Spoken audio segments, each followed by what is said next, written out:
Pasukan artileri dari kelompok pasukan barat Rusia menghancurkan sebuah truk pick-up, stasiun komunikasi satelit Starlink, dan ruang istirahat angkatan bersenjata Ukraina di daerah tempat operasi militer dilakukan.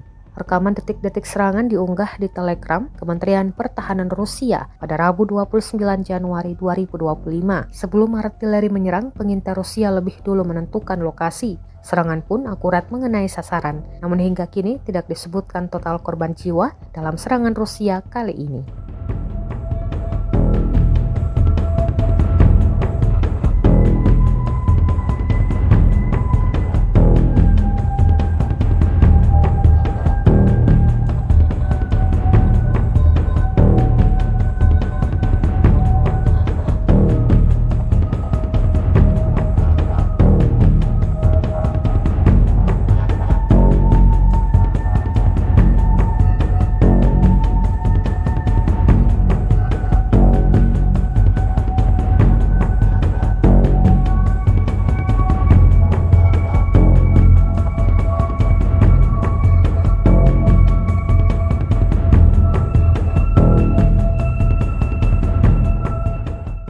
Download Tribun X sekarang, menghadirkan lokal menjadi Indonesia.